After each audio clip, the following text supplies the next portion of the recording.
જય શ્રી કૃષ્ણ. આપણા વડવાઓ જૂની કહેવતો જે મૂકી ગયા છે એ એક કહેવત કહેવાથી કેટલું બધું સમજાઈ જાય એનું હું તમને એક ઉદાહરણ આપું છું. પહેલી કહેવત છે કે જે હું આજ તમને રજૂ કરી રહ્યો છું કે ફરિયાદી ફરિયાદ કરતા પહેલાં કર ફરી ફરીને યાદ કે લેવા જાતા દાદ ઉલટો ફસાઈશ ફંદમાં. આટલી કહેવત છે. ફરિયાદી ફરિયાદ કરતા પહેલાં કર ફરી ફરીને યાદ લેવા જાતા દાદ ઉલટો ફસાઈશ ફંદમાં. આ કહેવત છે. જૂના જમાનાના લોકો તો આટલી વાત કરે એટલે સમજી જાય કે શું કહેવાનું છે. પણ અત્યારે હું નથી માનતો કે આપણી નવી પેઢી કોઈ આ વાત સમજતી હોય કે આનો અર્થ શું થાય.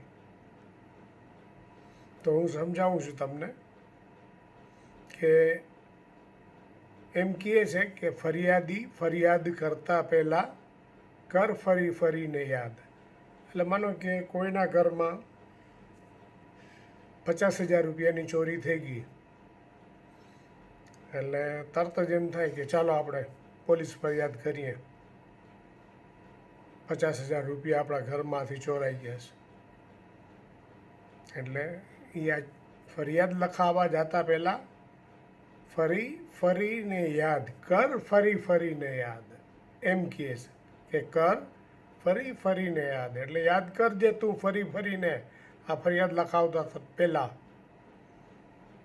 ફરિયાદનું એણે 2 કટકા કર્યા. ફરી ફરીને યાદ એટલે કે ફરિયાદી તું યાદ કરી જો કે તારે આ ફરિયાદ કરવી છે કે લેવા જાતા દાદ. દાદ એટલે ન્યાય કે લેવા જાતા દાદ ઉલટો ફસાઈશ ફંદમાં.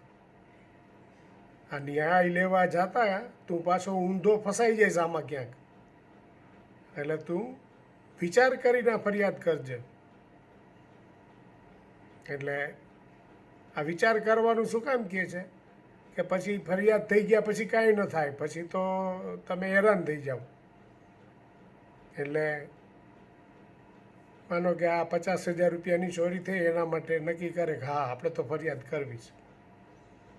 એટલે ફરિયાદ કરવા પોલીસ ચોકીએ જાય કે ભાઈ મારા આવી રીતે કબાટમાં પૈસા પડ્યા હતા 50,000 રૂપિયા અને ચોરાઈ ગયા છે. એટલે પોલીસ તરત કહેશે કે દિવસે ચોરાઈ ગયા. કહેશે ગઈકાલે ચોરાઈ ગયા. કબાટમાં ક્યાં રાખ્યા હતા? એ કબાટમાં ડ્રોવરમાં રાખ્યા હતા. અચ્છા, ડ્રોવરને તાળું માર્યું હતું? ના, તાળું નહોતું માર્યું. તો તાળું મારીને રાખવું જોઈએ ને. તાળા માર્યા વગર ડ્રોવરમાં પૈસા રાખો તો કોઈક ચોરી જ જાય ને. પોલીસની વાત સાચી છે કે તમારે ડ્રોવરને તાળું મારવું જોઈએ.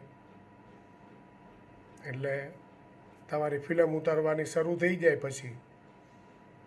કારણ કે આપણી કાંઈક તો ભૂલ હોય ત્યારે જ ચોરી થઈ હોય. કાં અતિ વિશ્વાસ હોય ઘરના માણસો ઉપર, અથવા તો કોઈ ઘરમાં આવતું જતું હોય એવી વ્યક્તિ કે જેને ખબર હોય કે આ જગ્યાએ પૈસા પડ્યા છે. એટલે પોલીસ તરત જ એની ઉલટ તપાસ આપણી શરૂ કરી દે. હવે આપણે તો ફરિયાદ લખાવા ગયા એટલે તમારી ફરિયાદ પહેલાં લખી લઈએ અને પછી પૂછે કે આ તમે ક્યાં રાખ્યા હતા? કે ડ્રોવરમાં. કેમ તાળું નહોતું માર્યું? સાહેબ ભૂલાઈ ગયું, નહોતું આ મારતા તાળું. તો પછી ચોરાઈ જ જાય ને. કેટલા વાળી નોટો હતી બધી?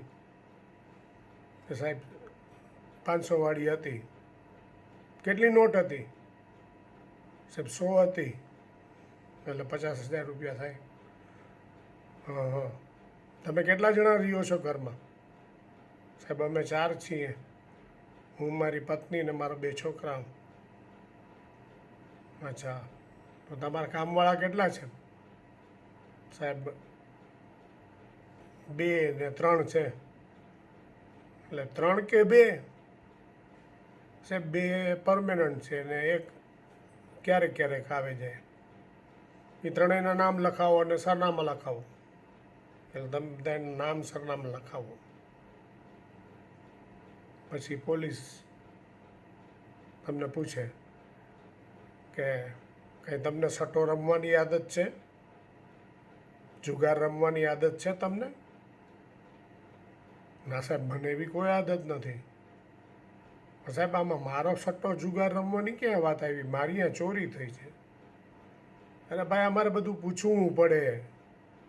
એમાં પોલીસ પણ ખોટા નથી.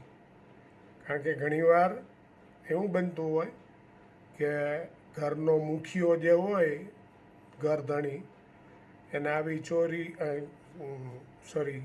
એને આવી સટ્ટો રમવાની કે જુગાર રમવાની ટેવ હોય અને પૈસા ગયા, એમાં હારી ગયો, એટલે પછી ચોરીનું બાનું કરી દે. એટલે પોલીસ તમને પૂછવાની જ કે તમે સટ્ટો બટ્ટો રમતા નથી ને? કોણ છે તમારા ભાઈબંધ? તમારા ભાઈબંધના નામ દો. તો તમારા ભાઈબંધના નામ દો એટલે એ તપાસ પછી શરૂ કરે કે આ ભાઈબંધ કોઈ આવા જુગારી કે સટોડિયા કે નથી ને કે જેને રવાડે આ ભાઈ ચડી ગયા હોય. એટલે આમ તમારી તપાસ શરૂ થાય. એટલે ચોર તમે છો એમ સમજીને એ તપાસ શરૂ કરે, કારણ કે એની તો ફરજ છે. એને તો બધું જોવાનું હોય. તમે કહો એવું બધું સાચું માની લઈએ એવું ન ચાલે. પછી તમારા ઘરે આવે, ક્યાં કબાટમાં હતા બતાડો, એટલે તમે કબાટ બતાડો એટલે ફોટા પાડે ને ઘરમાં પોલીસ આવે એટલે આજુબાજુવાળા જુએ એટલે તરત જ ખબર પડે કે શું થયું ભાઈ. એટલે શેરીમાં ને તમે ફ્લેટમાં રહેતા હો તો ફ્લેટમાં વાતો ચાલુ થઈ જાય કે ભાઈની આ 50,000 ગયા. એટલે તમારી આજુબાજુમાં વાતો ચાલુ હોય કે ભાઈ ઠેકાણા વગરના છે, 50,000 વયા ગયા. એટલે આવી રીતના તમે કાંઈ ફરિયાદ કરવા જાઓ તો 100 વાર વિચારવાનું કે તમારે શું કરવું છે. જો તમે અબજોપતિ હો તો આ 50,000ને જતા કરી ભૂલી જાઓ. ભગવાનને દેવા હશે તો પાછા દેશે, અને નહીંતર ગોયરા કરી અને ફરિયાદ ના નોંધાવા જાઓ. નહીં તો આ ફરિયાદ નોંધાવ્યા પછી હજી તો આવી કેટલીય તમારી પૂછપરછ થાય. તમારા માણસોને પૂછપરછ કરે, એમાં તમારા માણસોને પૂછપરછ કરે એટલે તમારા માણસોને ન ગમે કે અમે થોડા ચોર છીએ, એટલે એ વયા જાય. એટલે તમારે તો પૈસાય ગયા અને માણસોય વયા જાય. એટલે માણસો વયા જાય એટલે પોલીસને વધારે શંકા જાય કે આ માણસ કેમ ભાગી ગયો. એટલે વળી એના ઉપર વધારે તપાસ કરે. એટલે ઓલો માણસ તમારી અહીંયા આવે કે શેઠ તમે આને કહો પોલીસને હું ચોર નથી, મને તો આ તમારી અહીંયા ચોરી થઈ એટલે મને મારું નામ લખાયું તમે એટલે ના ગમ્યું એટલે હું વયો ગયો, મને કાંઈ વાંધો નથી બીજો. એટલે આવી અનેક કથાઓ શરૂ થઈ જાય.